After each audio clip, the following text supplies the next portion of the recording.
Welcome, everybody, to the final, last, finite episode of 2019 of the Geek Dad Report, the one show dedicated, formulated, specially created, and to bring you guys all the nerd news you need to know, all while putting a little smile on your beautiful faces.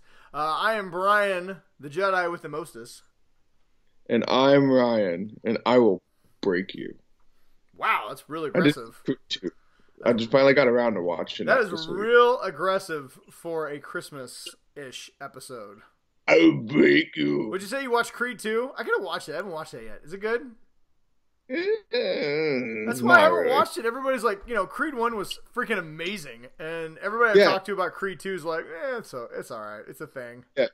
It was like watching like Rocky 5. You're kind of like at the point where you're like, yeah, okay. God, it's just, and it's funny. This Ryan Coogler did not direct this one. It just goes to show what a great director can bring to a project. Yeah, so it was meh. But we're not here to talk about a movie that came out forever ago. A year and a half ago. What are you talking about? That's our specialty. That's where we live, Ryan. We live in the nostalgia zone. We live in the dollar late and a day short. Day short. I don't know. One of those stupid metaphors. We live in that zone. It was free on her. I wouldn't be surprised if you're like, hey man, have you seen this new show Arrow? It just started on CW. It's pretty good. I just started binge watching it on Netflix. You know that DC Comics has a whole bunch of TV shows? Have you heard about this Game of Thrones thing? No, I haven't heard about this Game of Thrones, Ryan. You should tell me all about it. I haven't asked you in a long time. What's it like? What's it like lately to not have? What's it like lately that you don't have any book show that you can lord over everybody that you've read the source material? I could do The Expanse, but I'm purposely not reading the book until after the season comes out. You should commit to his Dark Materials. Have you read those books? No, I have not read those ones. You could read those, and then I can start watching the show, and then you could tell me all the things that I don't know. Didn't that come out like a long time ago, though? No, I think we're on episode like 6 or 7. I don't know, man. Like 7 episodes is an eternity ago. That's the cycle we are with these TV shows. There's so much new content literally coming out every single week. Yeah. Well, as we talked about last week, all the shows that were about to premiere. I guess it's not really a mistake because they're really good, but I made the mistake of accepting my free year subscription to Apple TV, and we've already blown through the Jason Momoa show that's really good. We're hooked on the new M. Night Shyamalan show that's really good.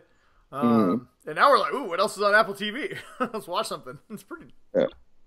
Like I didn't have enough things in my life. I still haven't even started the final season of Man in the High Castle, and I have I have all the episodes of Mr. Robot recorded, and I'm on episode 5. I've got to finish that. Mr. Robot has been so good this year. It's been good every year. Like season 2 was a little bit of a downer for Mr. Robot, but like it's one of the best shows I've ever seen. It's so good. I need to get caught up on everything. And I'm starting to binge watch all the Star Wars movies. I've been sneaking those in like for background noise, like when I'm driving home. I got them on my phone. Watching it. Hey, dude, Disney Plus, you can download all the Star Wars movies. So I'm just like, when I'm doing paperwork at work, right now I'm watching The Phantom Menace. I'm almost over through it. Right. Did you know that there's a Star Wars movie coming out next week? What? Anybody really knew about it. There's a Star Wars movie coming out next week? Yeah. How do they keep this under wraps? I think you can pre-buy tickets if you really try hard. But can't even talk to you. I was talking to one of my customers today, and it was funny. They were like, they see my tattoos, and they're like, oh. They're like, excited for the new Star Wars movie? I'm like, oh yeah, of course. I'm super excited. And then they were like, yeah, we went to go buy tickets last night, and they're all sold out. It's so weird. I'm like, yeah. Like, nope. Last night, they're like, yeah, we went down early, and we figured we'd be fine. I'm like, yeah, maybe pre-internet days. Yeah. When you could buy tickets. Come on, man. Not only is every ticket sold now, like, every theater's going to like the reserved seating too, so pre-sales are going fast, man. Let's see. So I booked a 3:30 on a Friday afternoon. Nice. And there was still a significant. There's only like 3 spots taken out of the whole theater when I booked it. 3:30 on a Friday though. Yeah. So I pretty much got like the pick of the whole theater. Well, so I booked mine the moment they went on sale. So I'm going Thursday night at 6:30 Pacific time. So if any of you on the East Coast want to text me about Star Wars, so make sure it's after 10 o'clock Pacific time, because that's when I should be out of the theater. And then I'm going again on Saturday at 11 a.m. Yeah. Very excited. Well, we're gonna be the first time, Brian, we'll be able to cover a movie opening weekend within a couple of weeks of it coming out. Yeah. When I said this is the last show of the 2019, it's a little bit of a fit. It's the last episode of 2019. Me and Ryan are going to try and squeeze in a Rise of Skywalker review. So we will not have a normal Geek Dad episode from now until probably, I don't know, sometime in early 2020, probably like first or second week of January. But we are preview. Yeah. Woo! The preview of Rise of Skywalker. Oh, I love it so much. It makes me happy. Cheers. We're going to have a lot of Star Wars content tonight, obviously, because we're talking about it. We're very excited for the movie. But yes, if you have not gotten your tickets for Rise of Skywalker, I would highly suggest you go online right now on Fandango or Atom or your local movie chain's website and try and see if anything is available, because if you try and show up at the theater, you're not going to get tickets. Yeah. I downloaded Fandango for the first time. I signed up for the whole VIP. For the first, dude, the VIP thing is the best. Every time you buy movies. Yeah, so that's what you were saying. That's how you got like a whole bunch of your stuff. So I took my daughter to go see Frozen for $3 because they give me $5 and I use that on the tickets, and then they waive. Like I signed up for it because the local AMC is the one I always go to. So I signed up for the AMC card. And so if you put in your subscription card, they waive all the Fandango costs too. So I can buy tickets. It doesn't cost me anything extra to buy tickets. And if I buy them through Fandango, I mean, the tickets are always on your phone, which is nice too. But if you buy them through Fandango, then you get $5. Every time you buy 4 movie tickets, they give you $5. And you can use those to rent movies on Fandango now. You can use those to buy movies on Fandango now. Which if you buy a movie on Fandango now, it goes to your Vudu and it goes to your like Movies Anywhere app and it goes to your like iTunes app. So yeah, so I mean, I use them for literally everything. Sometimes I'll use Atom occasionally, but Fandango's where it's at, man. Yeah. Well, I'll definitely be giving it a try. Yeah, it's the best way to buy tickets. Yeah. But yeah, so we've got all that for you. But tonight we figured we would. There's been a lot of news. There's a couple trailers that came out. A little bit of news. A couple of things we'll touch base on. We are going to break down that new Wonder Woman trailer, which was, spoiler alert, freaking amazing. So we're going to talk about that. But we figured it'd be fun to kind of open it up to you guys, to everybody else, and let you guys ask us as many questions as you want to. And you guys didn't disappoint. We had a whole bunch of questions tonight, so we're going to spend a majority of the episode just being big dumb dorks answering goofy questions from you guys, our faithful listeners. And there are some pretty good ones. So yeah, there's some really good ones that are going to take some time. Some of my favorite ones are Star Wars related, which are great. Most of them seem to be either Star Wars or holiday related or holiday themed. There's a couple in between, but yeah, that's cool, man. 'Tis the season, right? Yep. So all right. What do you say? Unless you got something else you want to talk about. No, I think we should just dive in, just jump into this thing, just dive into it head first, like J.J. Abrams into the Death Star. I do want to give a quick shout out real fast. It's not really a news story, but I did share it on my Facebook page and our Geek Dad's page. Disney. So when the Last Jedi came out, Daisy Ridley was filming, Murder on the Orient Express. And so her co-star, Josh Gad, there was this funny skit where he recorded it, where he went into her trailer, and he's trying to get her to give all the secrets of The Last Jedi. And she wouldn't do it. And she's just like, I can't talk about it. Just leave me alone. And so this time, they upped their game where they actually, like, recorded it in, like, a studio, and he shows up, and he's trying to get, now it's, like, 3 minutes long, and he's trying to get Daisy to reveal all the secrets of Rise of Skywalker, and since she won't give them to him, he calls in like every person he knows. So everybody who was on the lot, the Disney lot, I'm guessing, just started poking in their head, asking. A lot of people on the Disney lot that day. Yeah, have you watched it? Oh yeah, dude. Yeah, I was when somebody says what do the rebels do, and she's God, sorry. Dying over here. What are the rebels doing? She's like, resist? And he pulls out this bell and he's like, shame. Shame. But it's really funny. You know, my favorite is probably when John Boyega comes in. He's like, hey, Daisy, what happens to Ray's parents? And she's like, John, you know what happens to who's Ray's parents. He's like, oh, yeah, I do. And he just leaves. But it's like I said, it's 3 minutes. Wasn't that Tom Holland popped in? Yeah, it's Tom. Dude, there's so many actors. Pedro Pascal from The Mandalorian and Gina Carano hop in, and they're like, hey, come on, Daisy, we're in the family. Yeah. You know, what's this that's going to be on the Eternals? Yeah, there is so many. It's really funny. If you want to laugh, I laugh really hard. It was good. I watched it a couple times. I suggest checking it out. It's pretty funny. So, anyway, there you go. All right, so news.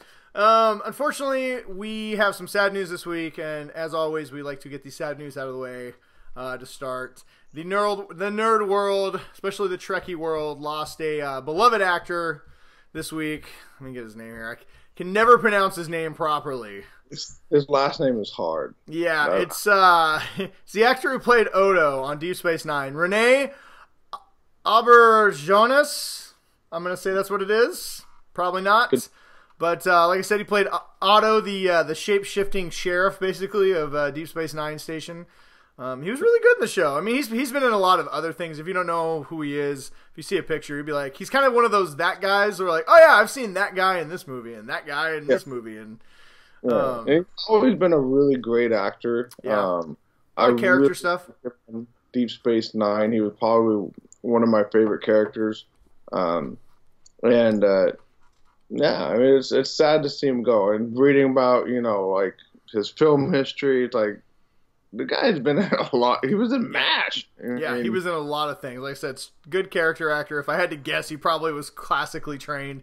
He kind of came from that generation of classically trained thespians who brought a little bit of their outstanding acting to our nerd corners and world. So,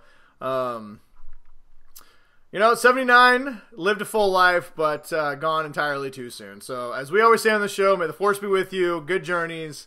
And, as a special tonight, we're going to give you the Live Long and Prosper. Ooh, wow. In the afterlife. Break out the Trekkie. Yeah, I don't bust that out very often, but if we lose a Trekkie person, you get the Trekkie salute. There you go.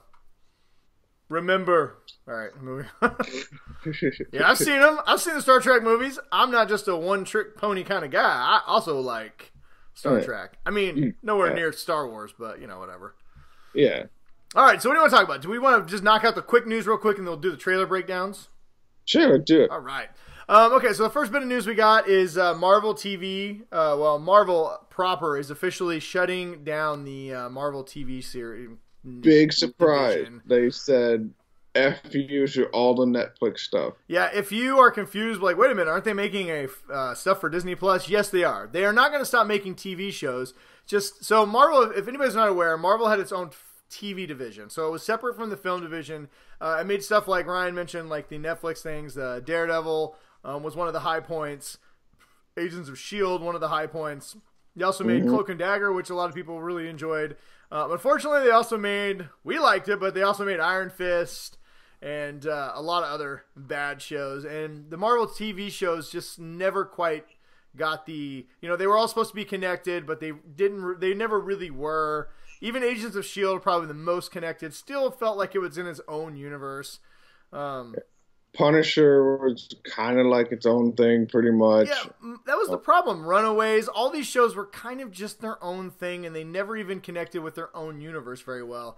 I kind of wondered if this was gonna. I kind of felt like this was in trouble anyway when we watched The Defenders, a show that should have been easy to cross over, considering they're all on Netflix or all in Hell's Kitchen. They're not. They're all the same type of characters. It should have been easy, and Defenders was terrible. So anyway. Oh, S.H.I.E.L.D. should have been like the easiest one. Yeah. I mean, but, they dropped that ball. There was some highlights. I really thought Ghost Rider, their Gabriel Luna Ghost Rider, was really, really good. Daredevil, me and you have talked, it's still one of my favorite shows. Daredevil was really, really good. But it just never quite, Daredevil came out strong, and nothing else quite ever had the quality of Daredevil and Agents of S.H.I.E.L.D. So now that Kevin Feige's been put in charge of the TV division, He's scrapped the whole division. Unfortunately, a few people will lose their job, which kind of sucks as they roll everything into one. But now Kevin Feige is going to give us his plan, which is things you care about actually mixed in with the MCU. So we're going to get the Hawkeye and the Hawkeye and whatever it is. The Hawkeye show. You're going to get the Falcon and Winter Soldier. You're going to get shows that have people we know, the movie stars we love, in stories that are part of the MCU. So we already know we're getting She-Hulk, we're getting Moon Knight. Hopefully with this folding in of characters now, maybe they'll find a way to resurrect Daredevil and maybe some of the characters from Agents of S.H.I.E.L.D. I wouldn't mind seeing more Coulson or Daisy Quake Johnson running around the MCU. That'd be pretty cool. So yeah, we'll see. It'll all be on Disney Plus. But that is a long ways away from any announcements of any of those characters. And I think Netflix still has the rights to those characters for a little while, so we'll see. I think I saw something that said through 2020, if I remember right. Yeah, well, and ABC, and ABC is owned by Disney, so any of the shows like Agents of S.H.I.E.L.D., obviously those things could eventually appear on the Disney Plus network, which wouldn't surprise me.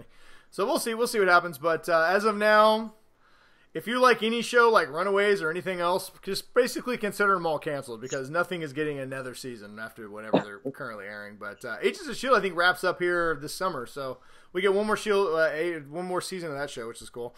All right, moving on. We have a lot of not really news, but if you want to see some really cool posters, Star Wars has been taking fan posters.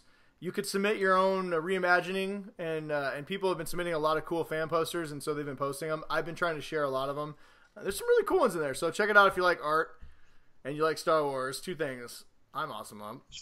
Brian, you should submit your tattoo as a poster. I should submit me as a poster, holding a lightsaber.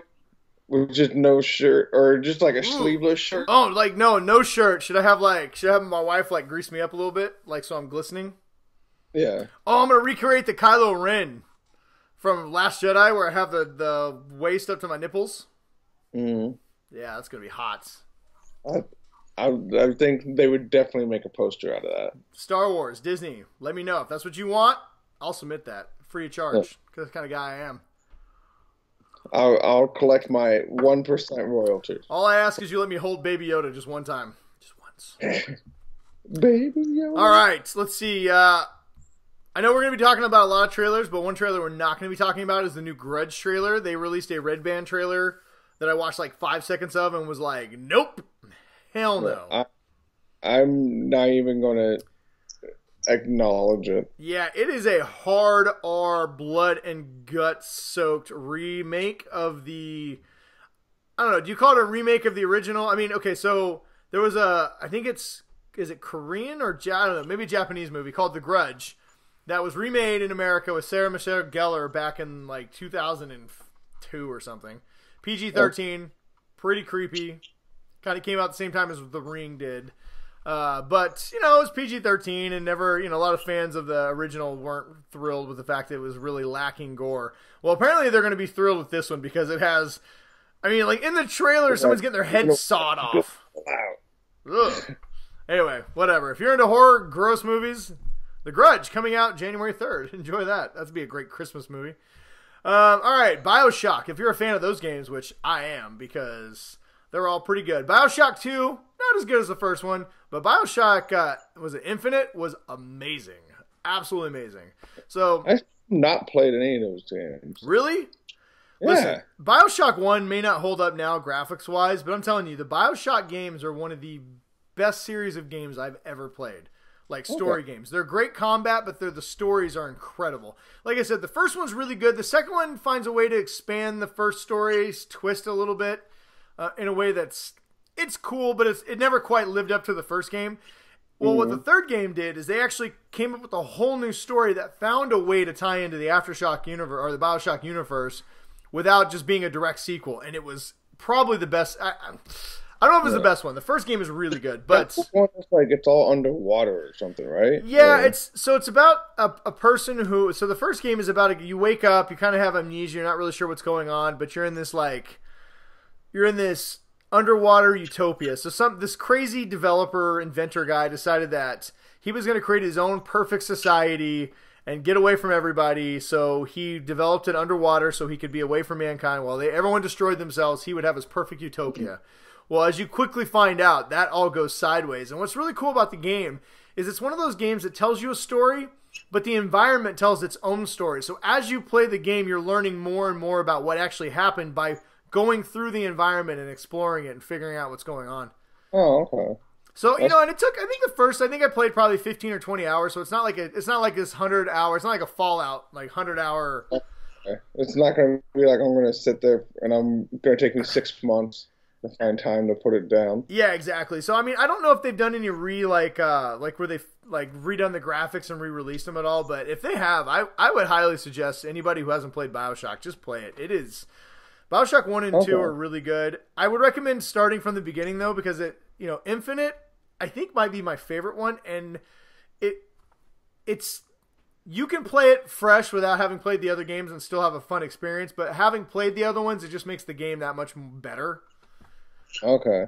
I'll check out the Game Pass on Xbox and see if I can download it or something. Dude, Bioshock, because I think Bioshock Infinite goes into the sky. There's a sky world, so it's a little bit different. So, but it all does loop back together with the original Bioshock. So I'm really anxious to see what they're going to do with the fourth game.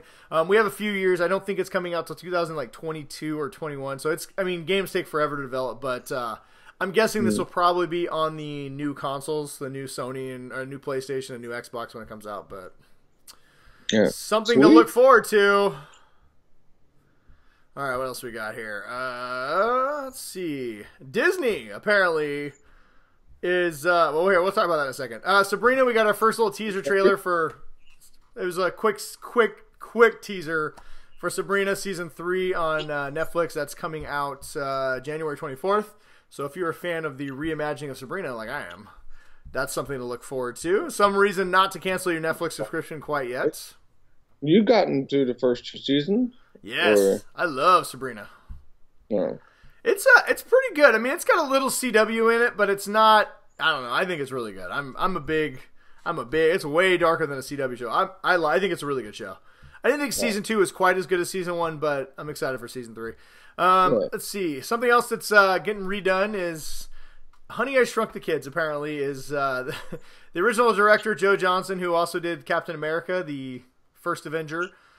He was the original director for Honey, I Shrunk the Kids. Apparently, he's in talks to return to reboot it for Disney Plus with Josh Gad. So it sounds like this is going to be a Disney Plus release, original movie release. And from what it sounds like, it won't be it'll be like a sequel reboot. Sounds like Josh Gad is one of the originals, going to be playing one of the original kids from the first movie. So it'll be kind of a continuation. It would be the nerdy kid, I'm guessing. So I don't know. We'll see. I mean, I don't know why it matters, because I'm not really attached to this universe, but I just tend to like movies that are a continuation other than a hard reboot. The Honey, I Blew Up the Baby was a really dumb one. I remember that. So. Hey, listen, my 12-year-old self thought it was fine. It was pretty dumb. It was baby. It was pretty dumb though. I'll give you that one. Let's see what else we got here. We finally have an official release date for the Matrix Part 4. Anybody who wasn't sure if that was going to happen, it's got an official release date in 2021. So apparently it's going to be going into pre-production here soon, early next year. I believe it's like June. I think it's June 14th, which is actually pretty funny considering that is also the release date for John Wick 4. So we could have a weekend in June that could have Keanu squaring off with Keanu. Or it's going to be the whole time John Wick is actually in the Matrix. Oh my God. I mean, can you imagine that double feature? How great is that? Can you just sell me a ticket and you get both? Call it the Keanu Assance. The Keanu double punch. There is zero chance these days stay the same. They are not releasing 2. I mean, these are the same target audiences. The director of the John Wick movies got his start on The Matrix. All right, I got a question for you. Which movie's going to do better? Early prediction. Still a long ways away, but which one, if you had to guess right now, will have a better opening weekend? Matrix 4 or John Wick 4? John Wick 4, because The Matrix 4 is going to have way weird expectations. I think it's going to be The Matrix 4 because I think people are so excited for a movie that may not suck like the last one did. If it's good, it could salvage people's expectations. I'm trying. I thought everything was all nice and happy at the end. Well, it was, but it was just, you know what? I recently rewatched those, and I think the second one is, very underrated. But the third one's just not really. It's just not very good. No.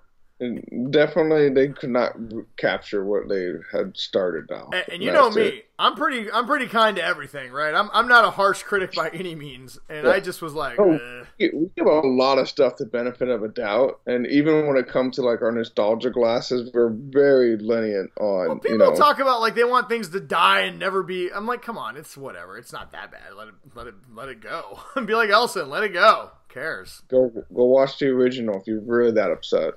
Yeah, and we'll end on some Disney news.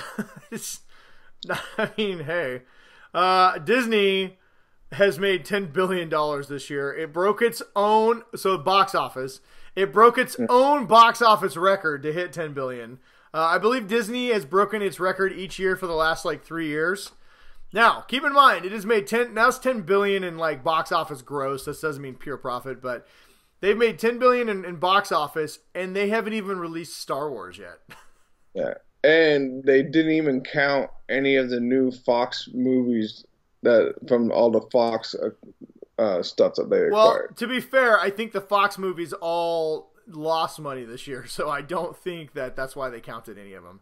I know Age of Apocalypse didn't, or not Age of Apocalypse, Dark Phoenix didn't make any money. You know, I still kind of want to see it, though. I do too, but I don't want to pay for it. I'm waiting for it to end up on, like, HBO or something. It'll definitely be a craptastic. Oh, yeah. We're going to 100% we'll be doing that as a craptastic. One other note, there's a trailer we're not going to talk about, though. Just a reminder, the free to you, if you have Netflix, new Michael Bay movie with Ryan Reynolds drops this Friday on Netflix. Why not? So even if you hate Ryan Reynolds, or who would hate Ryan Reynolds, but even if you hate Michael Bay, who cares? It's a free movie. Watch it.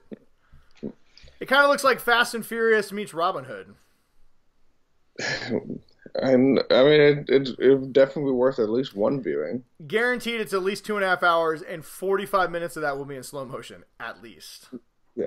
And by the end of the movie, everything will explode. Yeah. And then there's going to be like one very attractive female that... Oh, yeah. Who's probably weirdly underage. She'll be at that age where you can't tell if she's like 16 or 18. And it's just like, Michael Bay, you're making me feel creepy because you got this like... It turns out she's actually like 34. Yeah, straight. Dude, I swear to God, every Michael... Like, if you watch those Transformer movies, every time the main female lead got a little bit younger to the point where you're like, I'm pretty sure she's like 14. What are you doing, Michael Bay? Yeah. Like, you're setting this up for a Harvey Weinstein kind of situation. Yeah, I mean, like, okay, let's not have underage actresses running slow motion all greased up in your movies. Michael Bay, Jesus. Weird. Anyway, that said, I'm going to totally watch this Ryan Reynolds movie. All right, so we got 3 trailers I want to talk about. Let's talk about Mulan first. So we got our second new trailer from Mulan, which tells a lot more of the story. Gives us a little bit of our first look at Mushu, and kind of, I think personally gives us a little bit of what the movie's going to be, like the tone of the movie, how it's going to feel. Yeah. I really liked it. I thought it was pretty good. Now, I know there's a little bit of controversy surrounding it, so before we talk about the trailer, we'll get this out of the way. I know there's some controversy right now with this Mulan.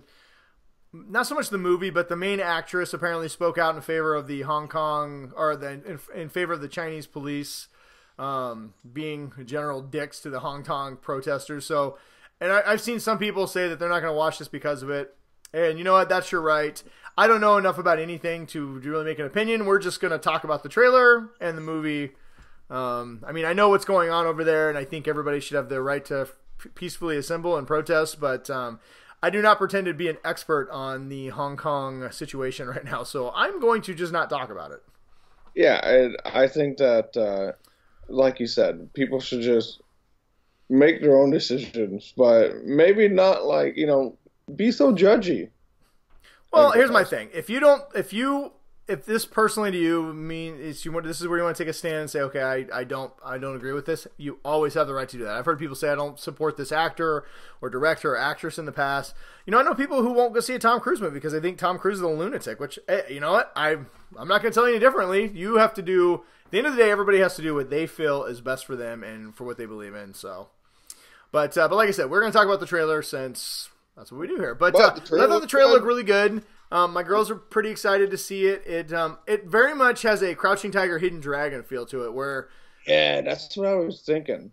Where the fighting is going to be massively over exaggerated, where people are spinning off rooftops. But that's cool though.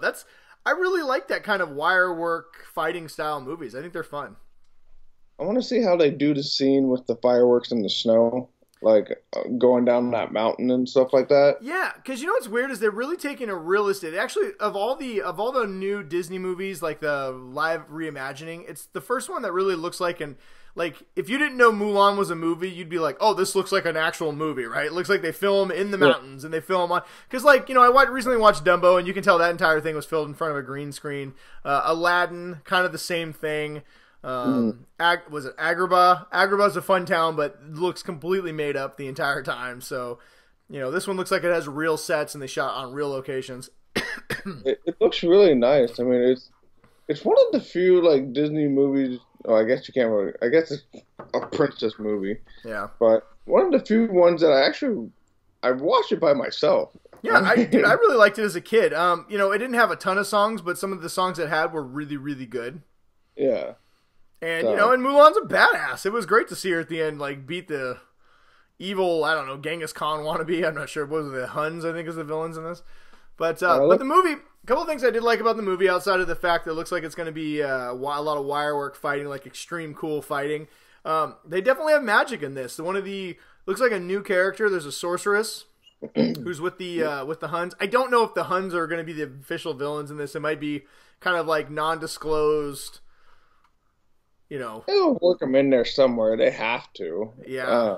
But I mean, from what I've seen so far, it seems like it's going to be a decent movie. I haven't shown my daughter yet, but I'm pretty. Like I said, that was pretty cool, and it looks the special effects look good. When the sorceress lady turns into a bird, that looks really good. We got our first look at Mushu, who's now a pheasant, not pheasant, a phoenix instead of a little mini dragon. Which, I mean, whatever. I mean, I don't care. Honestly, I really like Eddie Murphy as Mushu, but whatever. It's not enough to take you out of the movie. I mean, I'll be honest. If with the design they're going with, looking at the trailer, having a little 2-foot dragon voiced by Eddie Murphy just doesn't seem like it would fit in this universe. And if I had to guess, that's probably where they came on. They're like, all right, we can't do this. No, it looks fine. I mean, I'm looking forward to watching it. Well, I'm also excited they've announced that it's not going to be a musical, which is cool. I don't think this movie needs to be a musical, which is cool. But this needs to be action. The Mulan just kicking everybody's ass.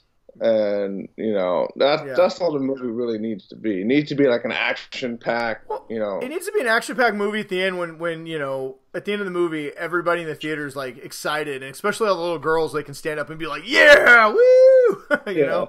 That's what I'm hoping for with my girls. But I do like how they took a couple of the big songs like We'll Make Men of You and Honor for Your Family, and it seems like they've taken those and they've weaved them into the soundtrack though, so you hear them in the background playing during these parts. So I think it's a cool way to do it. So I'm excited for this. I think Disney's been on a pretty hot streak lately with their live actions. I have not watched The Lion King, but I really liked Aladdin a lot, honestly. And I know I got a lot of shit for it, but I didn't hate Dumbo. I thought Dumbo was better than the animated movie. I mean, that's not saying much, but it's still better than the animated movie.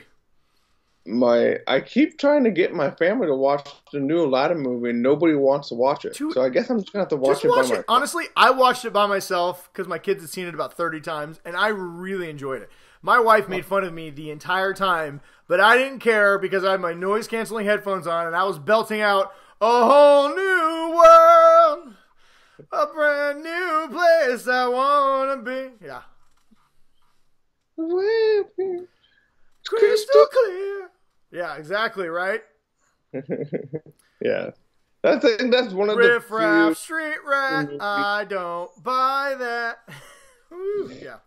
one of the few Disney movies where I know every song, and I'm pretty confident that I can sing every song. You won't know this one because A Friend Like Me is a remix, which is pretty. It's still a good one. It's a Will Smith one, and there's a couple new, like the princess has her own song that she didn't have before, which is pretty cool.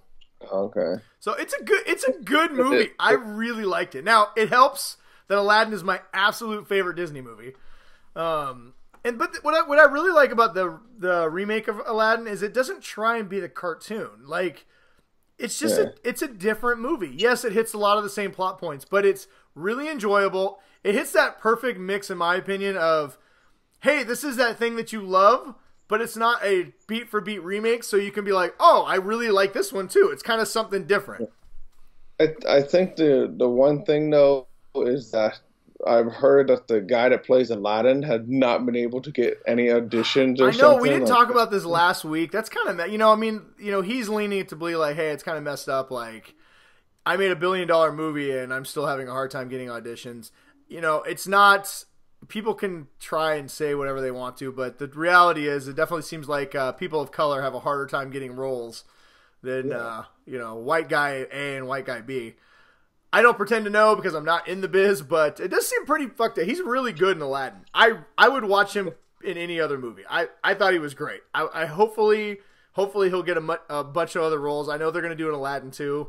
They're going to remake kind of Return of Jafar, but I hope he does. He's really good. Ryan, now that I know you haven't seen it, I can't wait for you to see it. It's on the Vudu, man. Watch it, and I want to hear what you think about it because I really liked it. I'm going to have a lot of time over Christmas break. If you watch it, I will get on my magic carpet, I will fly to your house, and we can sing A Whole New World together as we fly over Philadelphia. Say, do you trust me? Do you trust me? And I'm going to be like, no, I don't trust you, you psycho. I'm clearly tripping out on something because you're on a fucking carpet flying around. You're on a flying carpet. I don't know what the fuck's going on. All right, let's do it. I have no idea what's going on right now, man. I'm so high. Damn it, I think I got a carbon monoxide leak because I'm clearly tripping balls. All right, so anyway, I don't know how we turned into a Aladdin podcast, but yeah, there we go. So anyway, Mulan looks pretty cool. I'm excited for it. We'll see. Hopefully it'll be as good as Aladdin.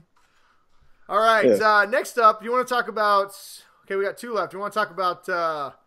Let's do Ghostbusters first. Yeah, let's do Ghostbusters. We'll do them in order of quality. So, we got our first poster and official title and first trailer for the new Ghostbusters movie. The official Ghostbusters reimagining, reboot, sequel is called Ghostbusters Afterlife. It's coming out next summer. And I thought the poster was really cool. It had the Ecto-1 like in like a wheat field heading towards clearly some kind of ghost event. It's nice to see it outside of New York City. Yes, it is. It's I like the setting of the whole thing. I think it was pretty cool. Here's what I'll say about the trailer. I thought the trailer was pretty good. It doesn't really feel like a Ghostbusters movie, though. So part of the reason I Ghostbusters Part 1, which is the only movie that's any good for the most part. I mean, I didn't mind the reboot in, 2016, but that wasn't Ghostbusters either. That was a straight-up comedy, right? Ghostbusters was never a straight-up comedy. Ghostbusters was a horror movie that had really funny people in it that made it kind of fun, like a comedy. It was a comedy horror movie. And I don't think... It was supposed to be a scary movie that was kind of sci-fi, and then just because of the nature, I think, of the people that were cast on it. Yeah, I'm guessing when they cast Bill Murray and Dan Aykroyd, they're like, all right, let's just let them... I bet you most of the jokes were improv, and that movie turned into a perfect blend. Literally, Ghostbusters... 84's Ghostbusters is like, if I had to make a top 100 greatest movies of all time, that movie is on the list. Easy. Yeah. I mean, it's written by the guy that wrote Animal House. I mean, the classic 80s, slapstick comedy movie. So now I will say this. So the trailer, now it's just a trailer, and I'll go see this. It looks good. It's got Paul Rudd. It's got Wolfgang. What's his name? Wolfgang Finn or Finn Wolfhard. It's got Mike from Stranger Things. It's got Mike from Stranger Things. Basically, it looks like it's the grandchildren of Venkman. Is it Venkman? No, Spangler. Venkman. Harold Ramey's character. I don't remember all of them. Yeah. Spankman. Looks like it's their grandkids. and they have found all the Ghostbuster stuff, and something new has risen. Now, I will say this. This seems like it's playing it a lot more like Stranger Things than kind of that comedy horror mix. So I don't know if that's a good thing. I don't know if it's a bad thing. Maybe that's the right way to play this, considering you did cast a kid from Stranger Things. But I don't know. What do you think about it? I'm not really sure what I think about it. Honestly, I watched it once. I'm kind of confused why they had. I felt like they put in Paul Rudd just to have like a famous face. Yeah, they're like, oh hey, you know this guy, you like him, and he's Ant-Man. Yeah, but he wasn't even that funny. He was just Paul Rudd. Yeah, it's like exactly. It's Paul Rudd playing Paul Rudd, like in every other Paul Rudd movie. So I wasn't really sure why they threw him in there. It looks all right. I mean, I'm not like super stoked about it. I've seen some of the commentary that's been going on, like on Twitter and stuff, and people are like, "Oh, this is a faithful reimagining." Faithful reimagining. Like that 2016 tragedy. It's like, seriously, it does not feel like that at all. I own the 2016 movie because I think it's funny, and I watch it with my girls from time to time because it's fine. It's other than that, they have like an old looking XO1. Well, this is, to be fair, this is written and directed by the son of the original writer and director, which is kind of cool. I mean, they definitely want to pay homage to the original Ghostbusters. I will say this: the trailer, and I feel like we can end on this. The trailer to me didn't get me excited, but it got me interested to see more of what this is going to be like, right? So yeah. And if anything, I'll wait till it comes out on. Listen, I love summer blockbusters. This looks like it's going to be a summer blockbuster. It has Mike from Stranger Things, so both my kids will make me buy a ticket, regardless of what it is. So, hopefully it's good. I'm with you. I don't understand. A lot better job of selling it.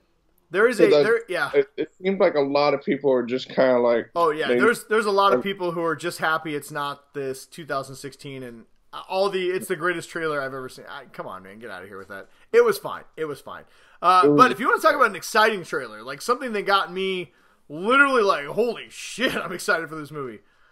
Hold on, Brian. You need to turn on the 80 Cents music.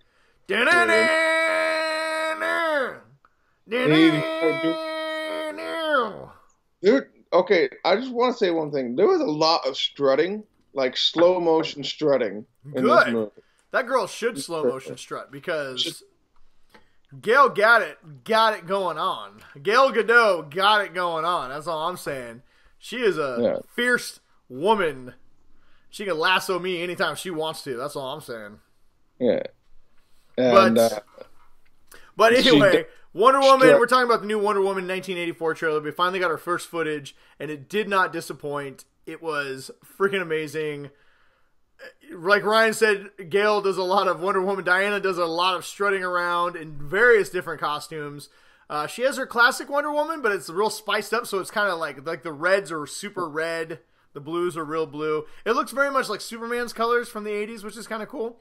But yeah, that's a very good way of putting it. It feels like it's a very Silver Age kind of costume. Yeah, no, definitely. And they're really diving into the 80s vibe of it, right? They're trying to bring back the colors and the fun of this character. Definitely it looks like they're building on what they did in the first movie. I'm also very happy as a fan of the Zack Snyder DC verse. This very much feels like a movie from the Zack Snyder DC verse. It's got the killer action, the slow motion, the badass superheroes doing badass stuff with killer soundtracks. My favorite part, well, there's two favorite parts. We're going to talk about the second one in a second, but like the part when this is like straight out of a Zack Snyder playbook. And now, obviously, I don't want to take any credit away from Patty Jenkins, who did an amazing job in the first one, and I cannot wait to see what she does with this one. But when Diana does this spin move, she does her her patent slide thing where she slides in, kicks a bunch of people, jumps up and lassos them. But she does this roll slide thing into this guy who's got a gun.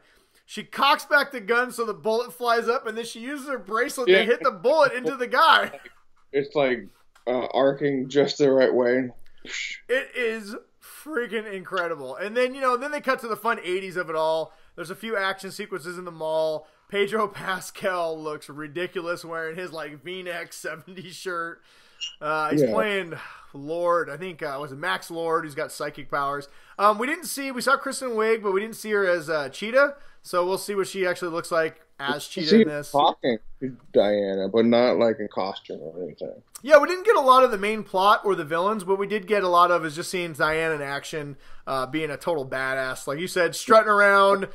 Honestly, though, Brian, that's the main reason why we're going to go see this movie anyways. I mean, hey, listen. I don't want to be that guy, but you could do a lot worse than seeing Princess Diana running around, because she had her hot like body jumpsuit on, and then she had her costume on, and then she had that gold winged like costume at the end, which was awesome.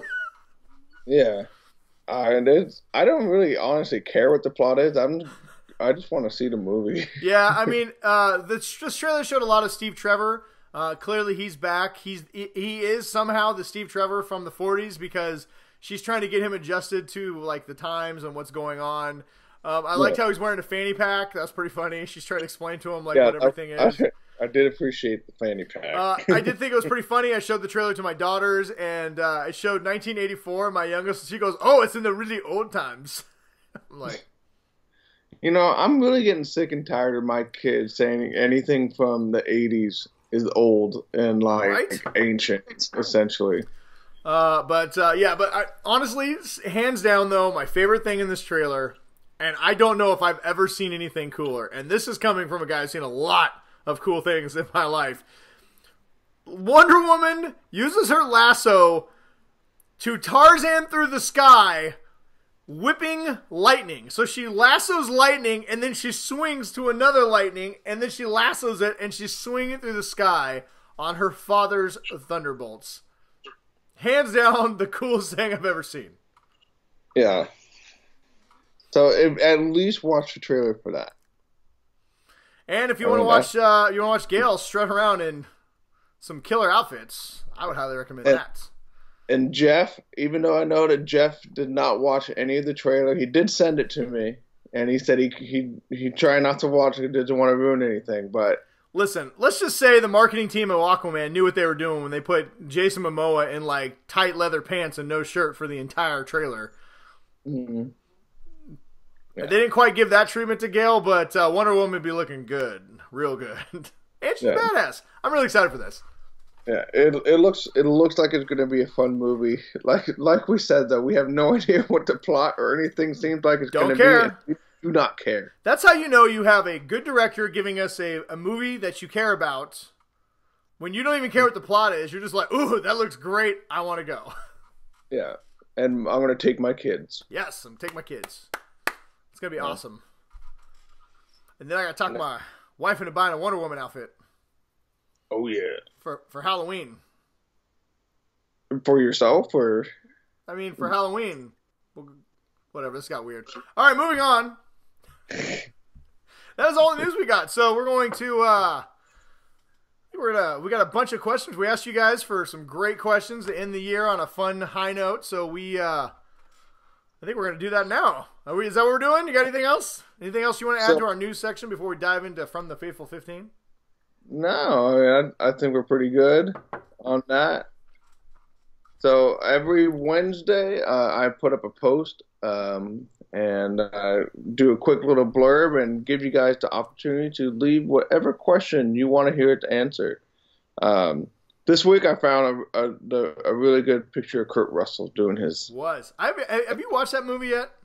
Yeah. Is it good? We watched it last year when it came out. I haven't watched it yet. Is it worth watching? We watched it once this year already. We watch it. It's in our Christmas movie rotation. All right, I might check it out. So it was the one that I picked because each one of us got to pick a Christmas movie that everyone had to watch. Mm-hmm.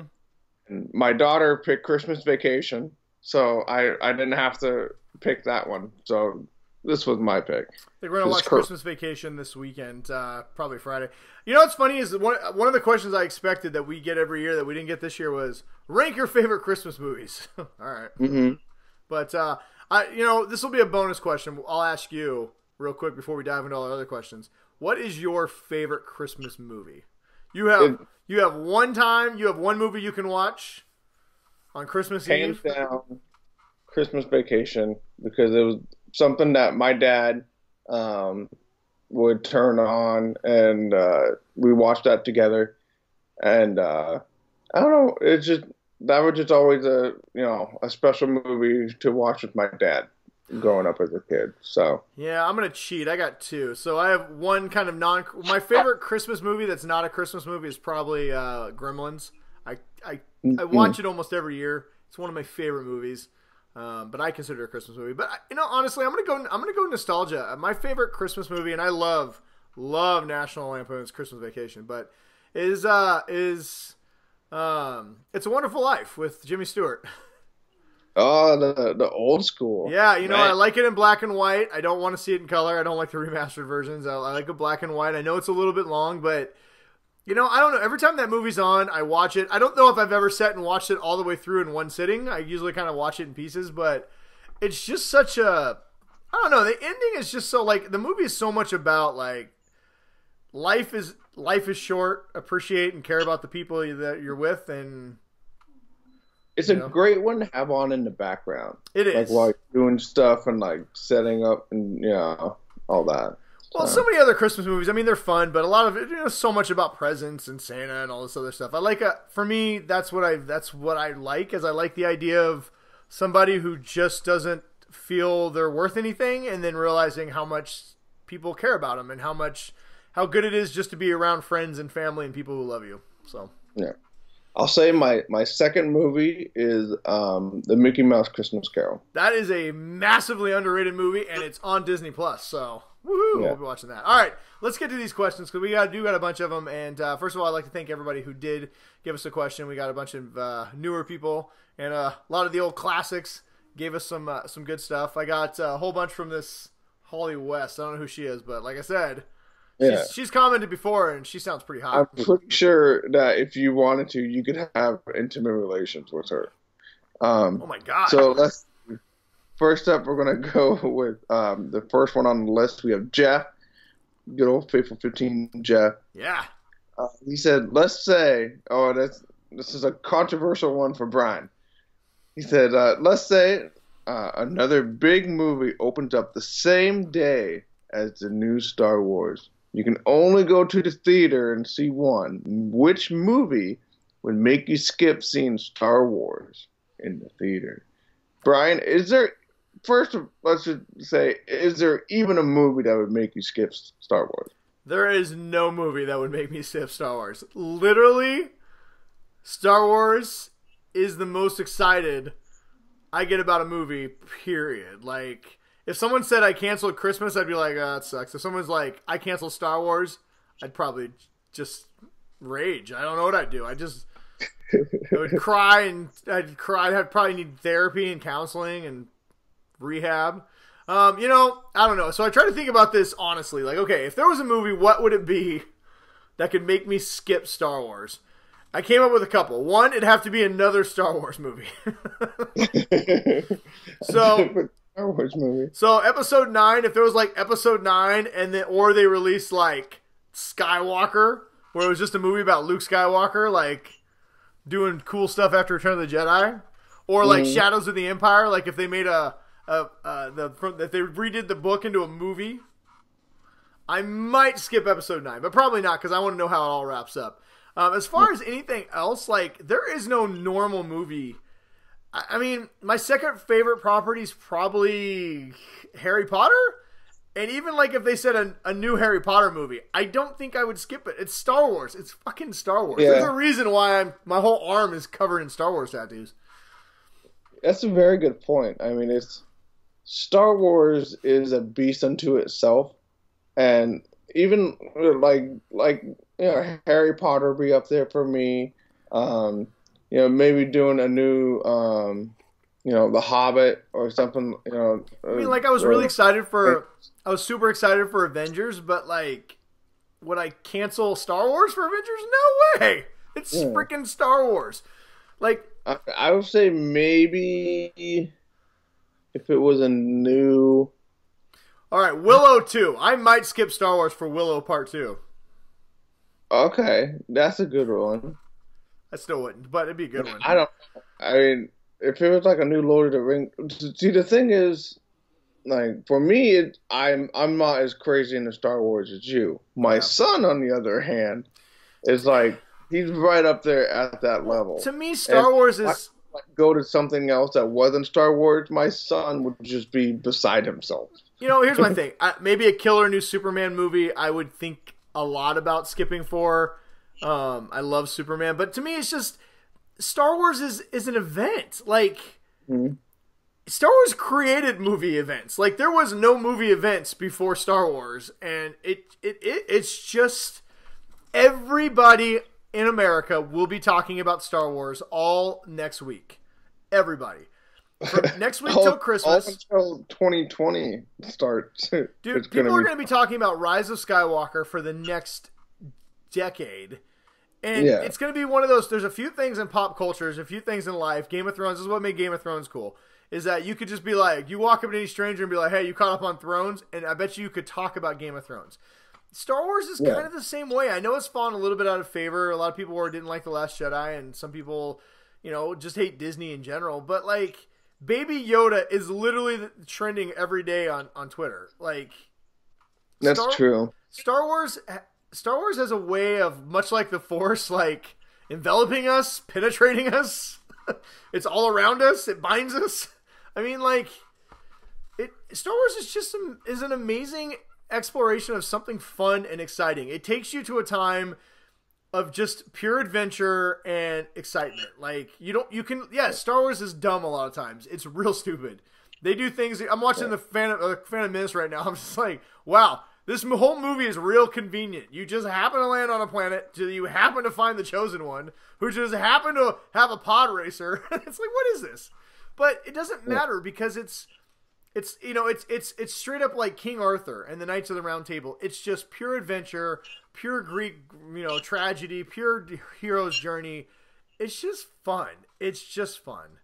It's something that you can go watch a couple hours of a movie and just be happy. Just be happy. Life is short. Life is very short. If you're lucky, you get 80 years on this planet. You should not spend so much of your time being upset. Go watch things that make you happy. Just make you years ago. Excited. And the best thing you're going to get is some, like, string puppet guy that comes in around town. Yeah, and that was the best entertainment you got. We all live in an era where we get Star Wars, new Star Wars, lots of Star Wars. You get your own Star Wars channel on Disney+. I couldn't be happier. So, sorry, Jeff. I tried to think of something, and there is absolutely nothing other than maybe another Star Wars movie that would get me to skip Episode 9, so... all right. Thank you, Jeff. And he's got another question later on. So, all right. We'll next get back up, to you. we're going to go. We have a question from Mike in Philadelphia. I think it's the first time Mike's left a question. Hey, Mikey! So, he wants to know which Marvel Universe character is most likely to become a mall Santa in his or her superhero retirement. Now, I have 3. I have 2. You have 2? Yes. Okay, so let's just say, I'm going to say the first obvious one is the one that would do it for the children because it's his duty. When he becomes an old man with a white beard, he would feel like it's his job to do it. And I'm going to say that's Captain America. I did not have Captain America on my list. You didn't? No. Captain America's entirely too serious to ever let children bounce on his legs. I think he would do it just out of faithful service. No, absolutely not. He's all about business. He's too dedicated to the country. I have 2 more. So who's your other? Okay, so I had one. I didn't know if you meant MCU proper or Marvel Universe in general, so I took one from the Marvel Universe and then one from the Marvel Cinematic Universe. So okay. I'm going to go with my MCU selection is Fat Thor. I think Fat Thor absolutely would become Santa. Yes. Because he could just sit around drinking beer and be like, children, come, tell Papa Santa what you want for your stupid Yuletide celebrations. I did not say he would be a good Santa, but he would absolutely be a great mall Santa. Yeah, I that was going to be my second one. All right. So, so my third one And I was kind of thinking like he might be more like a bad Santa kind of We might like have the one. same And I'm gonna person. say Ant-Man Oh, okay. is. We don't. We don't. Yeah, I didn't want to go completely evil, but I think that he would kind of be the more the bad Santa. Well, I didn't Is go evil like Doctor Doom. He'd be Santa just so he could kidnap the children and experiment on them. yeah, yeah, he would kidnap the children and turn their bones into a soul machine or Well, I something. think, I don't. the question was who's most likely to be a Santa at a mall in his retirement. I don't feel like a Doctor Doom would be likely in his retirement. I will say, so out of my my Marvel character in general, not in the MCU, well, I guess not officially yet, is Deadpool. I think Deadpool would absolutely be a mall Santa. He would not be a good mall Santa. He would definitely be a bad already. Santa. I'm fairly sure he's probably been a mall Santa in a comic book at least. But he absolutely would try to be a mall Santa. I think that would make him happy. He'd probably traumatize the children, and it'd be much in the lines of the movie Bad Santa. But I do think Deadpool would be a mall Santa. So I'm going to say Fat Thor and Deadpool are my two answers. So would we have any female superheroes that we think would be like Mrs. Claus? Be Mrs. Claus? They'd have to be over. They'd have to get overweight, and Yeah, they could just pat a suit. They wouldn't have to be overweight. yeah, Uh, maybe uh, Jean Grey. No, all the female characters in the MCU are all like badass or like I don't feel like Black Widow is giving children presents. Pepper Potts. She's too businesslike. She would hire Happy Hogan to. Yeah, that's true. Happy Hogan would be the. They would, and there's another one. Happy. Happy would absolutely be a Santa. He would probably be a good mall Santa. I'm pretty sure Happy. Pretty sure Happy does play the Santa at all these Stark Christmas parties. So. Yeah. I don't know. I'm sure there's plenty. I don't know. I'm just gonna say Happy as mall Santa and Aunt Gwen or Aunt May will be Mrs. Claus. I'd like to see Captain Marvel be Mrs. Claus, just so she can like talk to the children about things they don't know anything about, like stand there and just like intimidate the children, like stare at them. Are you a Kree? Are you a Kree soldier? What's up? Like give everyone a stare down. So, all right, thank you, Mike. We appreciate it. Probably Sue Richards, Invisible Woman. Yeah. And then when she's like, I'm done with these kids, she could just disappear and run away. Boop. Peace. All right. All right, next up, we have one from Holly. She wants to know who's the most annoying relative to hang out with during the holidays. I feel like this might be a personal thing. And I don't know if maybe Brian's being tested at like a certain family member. She did tell me that if I said my wife, I should move out for the holidays. That's all I know. Oh, wow. I'm gonna say my children are pretty annoying. Always wanting presents and. That's a good point. That's a valid point. Shit. I'm pretty blessed. I don't really have any like family members that are annoying. I would say maybe let's go for movies then. Maybe like Cousin Eddie would not be a good one. Oh, Cousin Eddie's the absolutely worst person you want to hang out with on your holidays. I'm pretty fortunate. Like, I mean, does anybody even hang out with their family that they don't like anymore? Like, you only invite people over that you actually like. Yeah, I think we're in the age now where like if you just don't want to hang out with someone, you just don't invite them. I mean, I like hanging out with all my families. My brothers sometimes can be a pain in my ass because it's hard to pin them down to get them over. But like, we always have a good time when we hang out together. But I mean, my mom is my mom, right? So, I mean, does anybody really want to hang out with their mom on Christmas? Yeah. Family has their own complications and all their issues, and you either just deal with it and you get through it, or you don't. Honestly, yeah. I mean, that's 100% accurate. Plus, if you're like me, I got family spread out all over America, so like I don't really hang out with many of my relatives, so. I don't have any crazy cousin that I got to hang out with every Christmas. I have literally no family around, so we've been lucky to have some really good friends that have invited us to their. I'm gonna take. You know what? I'm gonna take your answer. I'm gonna say my kids because they care about that dumb elf. You know, we didn't move the elf for 2 days, and I think so. My oldest is 12. Mm-hmm. I think he's like. He knows. I think he knows, but I think he also thinks that like if he says something, he's not going to get the extra presents from Santa. So he's like, he'll be saying something, but then he like stops himself. Yeah, it's because they haven't figured out yet that you just pick a couple and say. Still get those extra presents. See, they haven't figured out yet that they don't get extra ones. You just pick a couple, and those ones are from. Yeah. Whatever. Yeah, you know. I don't know. My oldest is telling me that kids in school are they're all talking like, "Nah, it's fake. Your parents are just leaving it out." Yeah, your parents are stringing you out. She doesn't want to believe yet. So hey, you know what? Whatever. I felt like there's bigger lies in the world. You know what? Life is hard. If kids want to believe in a little magic for a while, they should have fun and believe in it. Yeah, string it out. Yeah. So, Holly had another question. She wants to know if you had. Or if you only had enough money to buy presents for one of your kids, which one would you choose? Wow.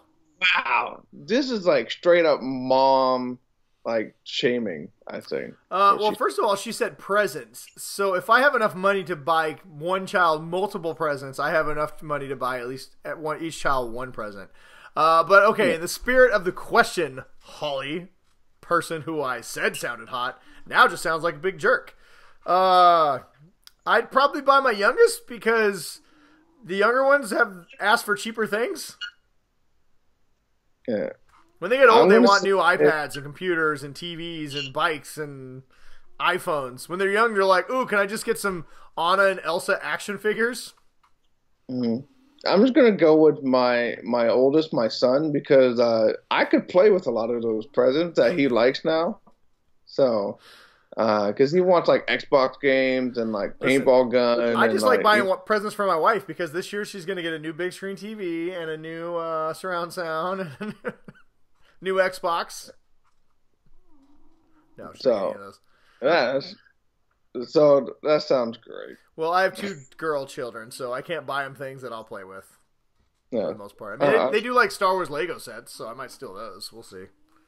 Yeah. All right. So we have another one from Jeff. He wants to know, what is something you used to be afraid of when you were a kid, but it just seems silly now? And his story is that he was afraid of quicksand, and upstairs, and he was also afraid of the upstairs of his grandparents' house, which was where he ended up moving into when he was 17 to 19, and nice. It was awesome. So, all right, nice.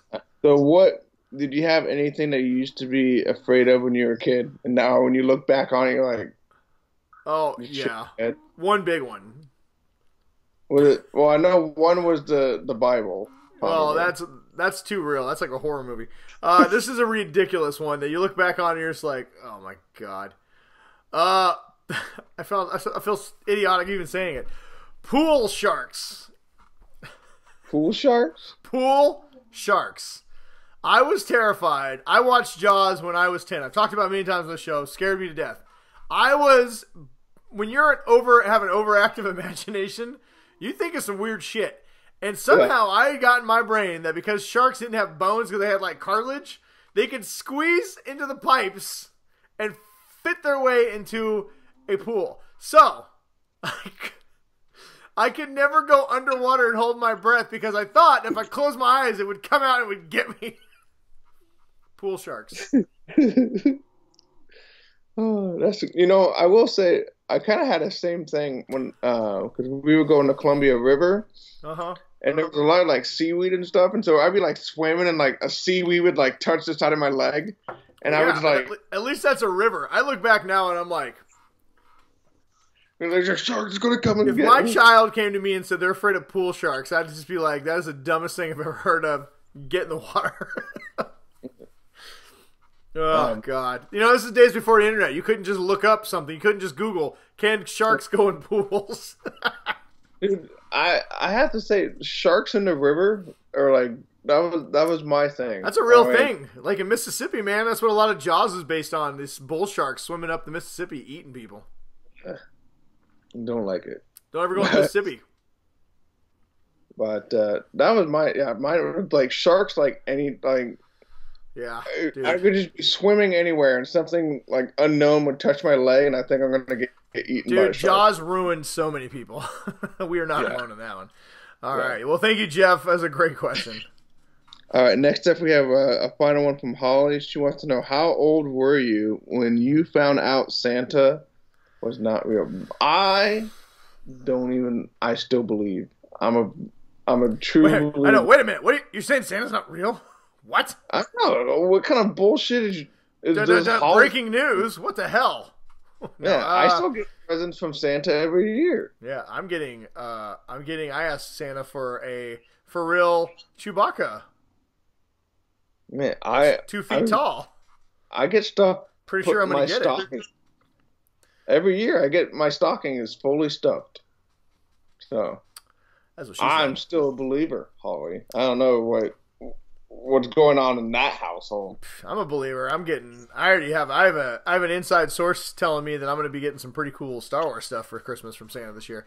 No, I'd say probably I was about 10, 11, because my stepdad used to dress up as Santa and show up and like give everybody presents. And so about 11, I realized, like, wait a minute, this looks an awful lot like my stepdad. Yeah.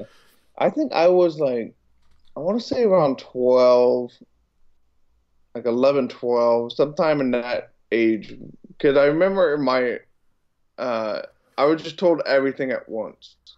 Like, there's no Tooth Fairy, there's no Easter Bunny, there's no Santa, there's no, like, it was just like, my mom just like cut off like all of it. Dang, that's pretty. I mean, I'm about ready to do that with this dumb elf, but, like I said, I let them believe as long as they want to. I think that's fine. I mean, I still remember like being like 9 or God, I had to have been like 11 or 12 because I remember being like 9 or 10, like waiting up as long as I could and swearing I heard reindeer on the roof.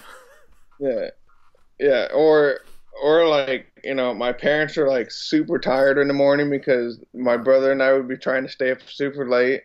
And they were like, "You guys need to go to bed." So what's crazy is like being on the other side now. You understand why parents want to sleep in, but I remember being like 5 a.m. Like, can we get up? And parents were like, "No, because they just went to bed at like 2 in the morning."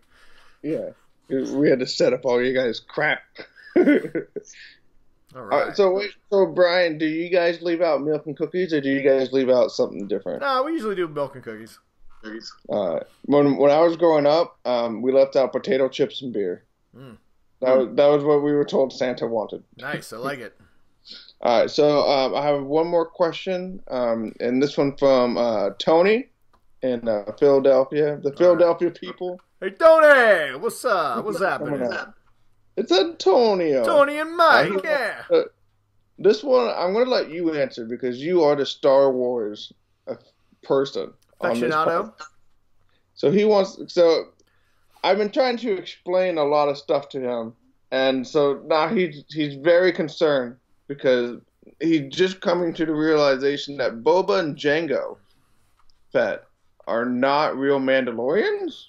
Yep. And he wants us to explain. All right, so here's how it is. So Jango Fett, so in the Clone Wars cartoon, so Jango Fett looks very much like he wears the Mandalorian armor. If you're currently watching The Mandalorian, he looks a lot like him as far as his armor structure and stuff, minus the jetpack and the colors.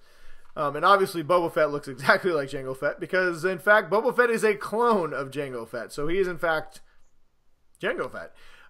So in an episode of the Clone Wars, Obi-Wan Kenobi thought Jango Fett was a Mandalorian. He went to Mandalore to meet with a Mandalorian queen and talked about Jango Fett, and they immediately said that he is not a Mandalorian. So apparently, Jango Fett is a mercenary / bounty hunter who got his hands on a set of Mandalorian armor. Nobody knows how he did or where he got it.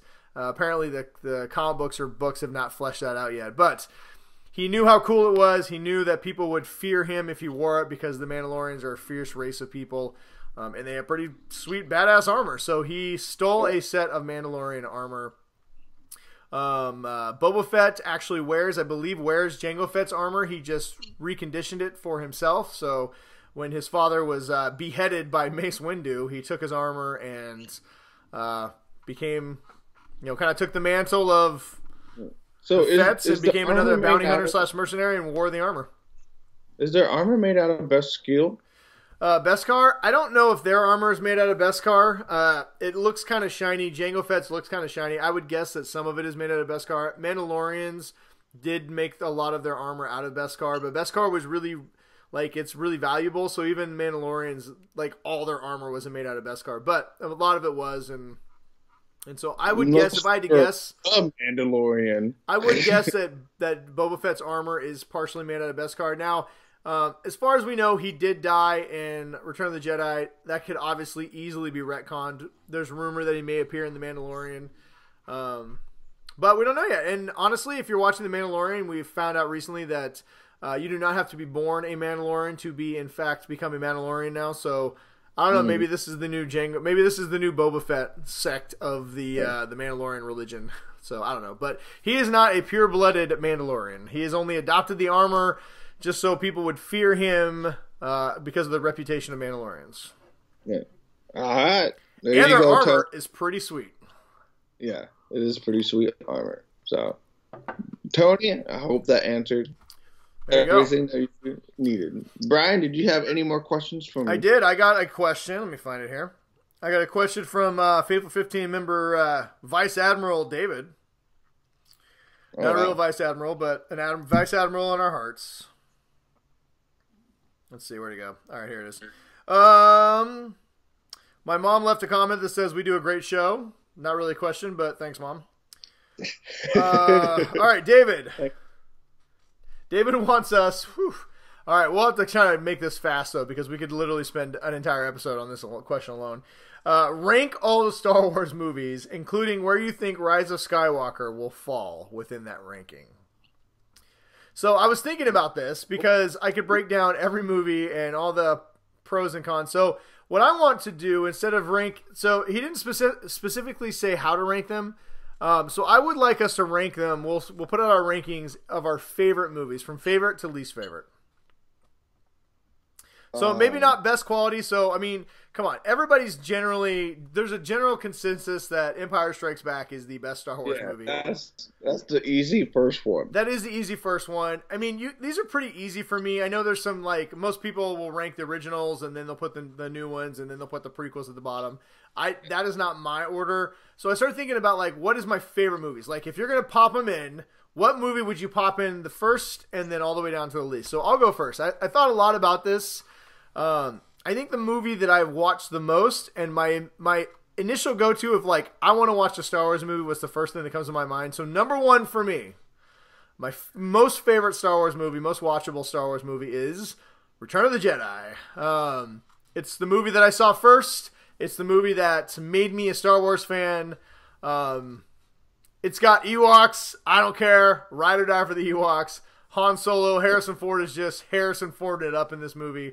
And it's a great movie. You get the Emperor and you get Luke's last stand and you get Vader. It's just Vader's redemption. It is such a great movie. It is my favorite. So what is your favorite Star Wars movie? Rogue One. Rogue One. All right. That's another one. I had Rogue One, sixth on my list, right behind, well, we'll get there in a second. So, all right. So you had Rogue One, another classic, definitely hits the nostalgia spots. For me, I felt the movie was a little too dark to put it super high. I like my Star Wars movies to be kind of fun. Which leads me to my second favorite Star Wars movie, Star Wars The Force Awakens. I have probably watched it the most of all the new ones, and if I'm in a, I just need to be happy, I pop in The Force Awakens. I definitely agree with you. The Force Awakens is my second one as well. Yeah, so. It is such, J.J. Abrams takes you on such a fun roller coaster, just adventure. One of the first ones I saw in the movie theater with my son, and made him a diehard Star Wars fan. So. Yeah, exactly. All right, so next up on the list, So you have Force Awakens, your second one. So my third favorite Star Wars movie is Empire Strikes Back. It is, like we said, it's the best. It's the classic. There's not a bad scene in that movie. But it is a little bit darker. There is some levity in it. There's some pretty fun stuff in it, but it's just so goddamn good. Oh, I definitely agree with you. That pretty much fills out my top three. I mean, it has to be up in there. So it's everything that you really, it's a perfect second movie. Yes. Because the bad guys are, kicking everyone's butt. And it's looking. And you get so much more of a competent Vader. Lucas is really feeling the Star Wars universe now, and he kind of knows what he wants. You had a different director, so you had a second vision on this thing that really spiced it up a lot. You have some of the most iconic "I love you, I know" line. Are you kidding me? That is like, I know. It's just a great movie all around.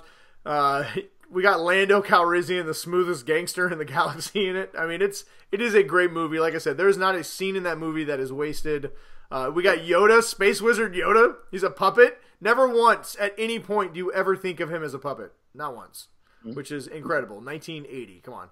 All right, so moving on. My next favorite on the list is Last Jedi. I know that's a polarizing pick for a lot of people, but I felt The Last Jedi was an incredible film. It definitely subverts a lot of what you think, but I think after Rise of Skywalker comes out, I think that and we'll do Rise of Skywalker last. We'll try and put that where we think it'll go. But I think Last Jedi. I think The Last Jedi is going to get a better second life from people who hated it once they see Rise of Skywalker. So I'll put Last Jedi there on the list. Yeah, I have my fourth would be the Return of the Jedi. That was the first one that I saw, but I like a lot of the other ones. I appreciate those ones a lot more. And then for my fifth one, I'm just gonna go with Force Awakens. You already did Force Awakens. You made it your number 2. Yeah. All right. I meant the Last Jedi. Sorry. Yeah. All right. So after that, I'm gonna go with So after Last Jedi, I'm gonna go A New Hope. It's the classic. I've rewatched that movie. It's a great movie, but honestly, Harrison Ford really makes that movie. There's a lot of things in that the pacing's kind of slow. There's a lot of stuff. You can tell it's a movie from the 70s. It holds up well, and it's entertaining, but like the Vader, you could tell he could barely move. He's just kind of lumbering around. Obi-Wan, he's much more of like a horror movie villain in that than he is an actual character. Obi-Wan Kenobi is, the fight between them is real bad, but it's still the classic. It's got some great Harrison Ford moments, so I'm going to go with that one. Yeah, I agree with you. That would be the one that's next on my list. And then, honestly... Well, catching up to you, I'm going to put Rogue One right after A New Hope. I really liked Rogue One, but like I said, it's just too dark for me. Yeah. And then, like, the prequels, I could throw them into any order. So before we get to prequels, we cannot forget about Solo, which Oh, that's right. Which I put right after Rogue One. It is a much better movie than people get it credit for, and the Kessel Run is one of the most exciting scenes ever filmed in Star Wars, and I love it. Solo, and then we'll just go. Yeah, we'll knock out the prequels. I'm gonna say Revenge of the Sith, Phantom Menace, and then Attack of the Clones is by far the worst movie ever. That's about the same for me. Revenge of the Sith is the best out of the prequels, and then the other two I just don't. Okay, but as far as Rise of Skywalker, where do I think that's going to go? I would probably end up putting I think Rise of Skywalker is going to be in the top 3. Just because I think they're going to end really well. I'm really excited to see what J.J. Abrams is going to do. No one has ever made him finish a movie, so I'm excited to see him finally have to finish something. I think he's a really talented director, and you know what? The third movie in each Star Wars movie for me has always been my favorites. Return of the Jedi was my favorite of the original trilogy. Revenge of the Sith was my favorite of the prequel trilogy, and I think this Rise of Skywalker could end up being my favorite of the new trilogy. So I'm just excited to get into the theater, be in my seat. I'm gonna have to take like a whole bunch of really big deep breaths before the movie starts. I'm gonna get a tissue. I'm gonna cry a few times. I'm really excited. I'm so excited for this movie. I think it's gonna be just amazing. So. All right, there you go. Thank you, David. Like I said, if you want us to do an entire episode one time talking about Star Wars, we could easily do it. But and since we've already gone for long tonight, we'll just cut it there. So thank you, everybody, like I said, who submitted a question. We really appreciate it. And Ryan, before we get out of here, I think it's the show. I think before we get out of here, would you like to tell everyone where they can find us? No, I don't. You can't find us anywhere. Don't find us. Delete, unsubscribe, and leave us the fuck alone. We don't Merry give Christmas, a shit. bah humbug. 6 episodes anyway.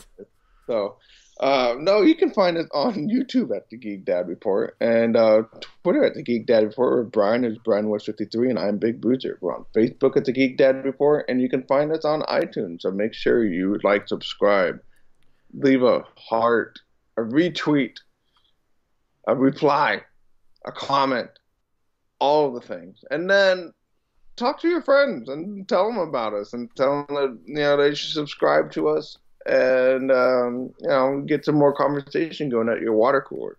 So that's exactly where you can find us. Do you want our cell phone numbers? You cannot have that. You can have Ryan's. I'll tweet it out. Yeah. Well, thank you everybody for sticking with us for another year. We always appreciate it. Thanks for coming back each and every week. And everybody have a happy holidays. Merry Christmas. Happy New Year's. Festive. Drink spike eggnog. Watch fun movies. Spend time with your family. And above all, watch Star Wars: Rise of Skywalker. So, until next time, everyone, stay awesome and may the Force be with you. And stay nerdy and throw the stupid elf on the shelf in the garbage. Oh, or in the firemen and watch him burn. Ooh. Later.